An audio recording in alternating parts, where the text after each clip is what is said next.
Belarus, it's like North Korea of the Europe right now, with no respect to human rights, with no justice. And for 30 years, Lukashenko was repressing and killing political opponents. And it happens every single day. Every single day, 10, 15 people are being detained. But I realize that for Donald Trump, it's very important to get diplomatic success, diplomatic victories. They're saying that the West has declined into irrelevance or is declining into irrelevance, and they are the real thing. They are partly right in the sense that, yes, they represent a major part of the world population and world GDP, but I don't think we're in a position quite yet to consign West into the irrelevance. Now, a lot of Western leaders are looking rather maybe uneasily at a summit taking place in China now. It's a meeting of the Shanghai Cooperation Organization, and among the attendees, Vladimir Putin, Xi Jinping of China, and Narendra Modi of India. Also there is the Belarusian dictator of 30 years standing, Alexander Lukashenko. More about him in particular in just a moment. But first, let me welcome to the programme Sergei Radchenko, who's a professor at the Johns Hopkins School of Advanced International Studies. Hello to you, Sergei. Hi, thank you for having me. It's good to have you here. Just take us through your view of the significance of this summit. In some ways, it's a response to the rule of President Trump, isn't it? Well, it is a regular summit of the Shanghai Cooperation Organization, which has been in existence for 25 years, but we never really paid attention to it. It started back in 2001 as sort of a Russia-China club where they would solve their differences in Central Asia. It was also known for a time as a dictators club, but then it expanded, and of course now we have this massive mega summit, and we also had invited guests there. Something like 30 leaders of different states. So it's a very, very big event. And what's interesting is how it contrasts to what happened in Washington on August 18th, where we had President Trump receive Western European leaders.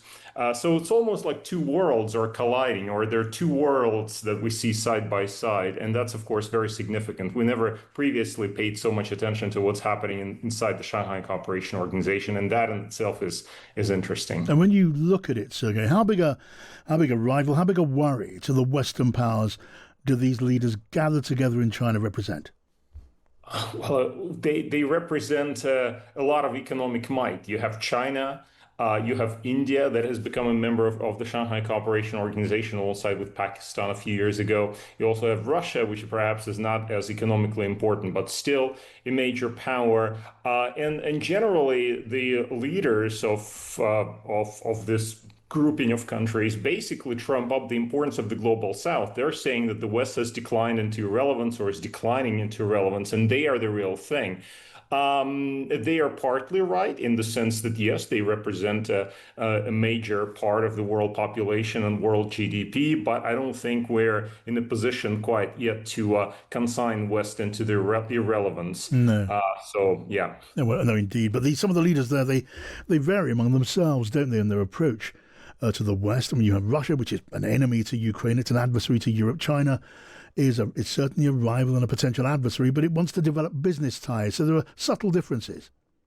Well, there are massive differences between different countries there. I mean, the interesting role is played by India. And of course, we had the falling out between Narendra Modi and Donald Trump in the run-up to this summit. Donald Trump has slapped additional tariffs on India for importing Russian oil, and the relationship hasn't been all that great. So I think it's Modi's presence there that has given this gathering, which, by the way, is obviously now is a regular gathering, an additional kind of importance. But it just once again, remember that India has been a part of the SCO now for a few years. All right, Sergei, thank you so much. I want to get the thoughts now of Franak Viacorka, the Belarusian opposition politician who's in exile. Hello to you. Hello. So good to have you here and welcome. So the Belarusian leader Lukashenko is there. He's a long-standing dictator. He's a close ally of Putin. But you have Donald Trump recently describing Lukashenko as highly respected. Now, that is quite a contrast to other leaders in the West who pretty much turned their face away from the Belarusian leader. What do you read into that warmth on the part of Donald Trump? Oh, it was surprising to us too, because no one called Lukashenko the president since 2020. Donald Trump did it for the first time, and first time when American president in 30 years called Lukashenko by phone. Of course, for Lukashenko, it's a big present, but we understand why Trump did it. He mentioned the release of political prisoners. And if it's the price for possible release of political prisoners, then it's fine. Most important that the policy towards Lukashenko, the policy of isolation, policy of sanctions, it won't change. Yeah, certainly the release of some of those political prisoners was welcome, but to hear the United States president describe the dictator of Belarus as highly respected, it's difficult, it's impossible to reconcile that sort of language from an American president with a leader who imprisons critics by the thousands, even the tens of thousands, who held election after election, which are frankly just rigged, which are corrupt and tilted in his favour. Yeah, it's true. Belarus, it's like North Korea of the Europe right now, with no respect to human rights, with no justice. And for 30 years, Lukashenko was repressing and killing political opponents. And it happens every single day. Every single day, 10, 15 people are being detained. But I realize that for Donald Trump, it's very important to get diplomatic success, diplomatic victories. And he believes that in Belarus, he can make such victory. If he will manage to release political prisoners, Belarusian people will appreciate it. And it will increase the chances of Donald Trump to receive the Nobel Peace Prize, probably. So, of course, we support it, but we also ask European Union not to hurry up with lifting sanctions, because with every single person released, 2 more people are being detained right now. Natural to welcome the release of political prisoners, but there's a worry for Ukraine in this, isn't there? The 2022 invasion was launched to an extent from Belarus territory. Indeed, and still Belarus supports Putin all the time. Lukashenko's regime supplies Russian army with weapons, with missiles. Russian drones are using Belarusian airspace to kill Ukrainian civilians. It happens every single week when people are dying because of Lukashenko's support. Of course, Lukashenko doesn't want to see it. He say that, it's obligation because we are in union with Russia. But we understand he's the same war criminal as Putin.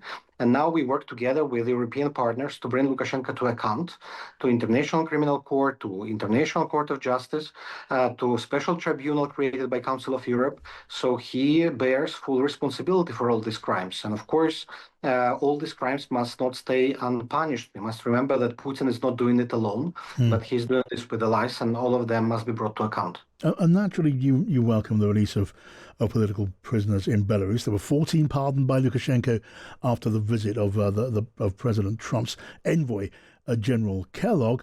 But from the point of view of the fight for democracy in Belarus, does this warmth, if I could describe it in that way, between President Trump and Lukashenko, is that seen as a problem? Is that seen as a setback to the movement towards greater liberty and democracy in Belarus? It's a good question. I see it as the window of opportunity because right now Lukashenko is in uncertainty because of war in Ukraine, because of possible peace talks and ceasefire.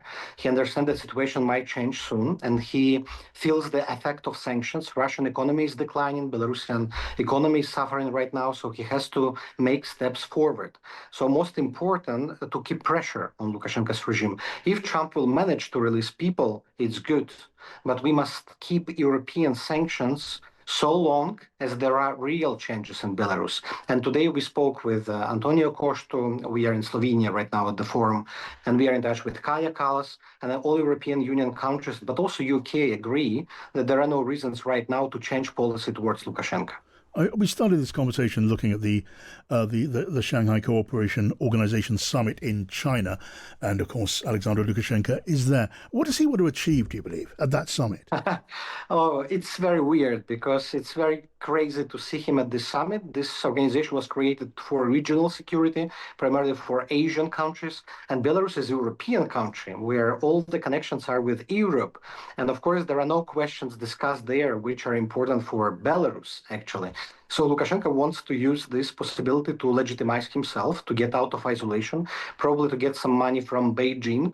But the practical relevance and importance for Belarus, there is no any. And I think this summit was actually a failure for Putin too, because in the final declaration, there was no a single word about the war in Ukraine from the Russian position. And I think that Putin did not manage to convince Xi to take a Russian position regarding Ukraine. So the real value of this summit then is to Vladimir Putin, who's seeking a certain kind of legitimacy among those those leaders, some of whom share, at least to some extent, his own attitude to the West and even towards the United States as well. Absolutely, absolutely. And I think the summit was primarily in interest of China, of Beijing, to show their power, central power of Asia and Eurasia as well. And that's why they invited so many guests and they made this beautiful package. But I don't see any practical use, actually, or practical effect of this summit yet. We will see. And for Russia, for Putin, these contacts with China are very important because Russia is so dependent on Beijing as never before as it is right now.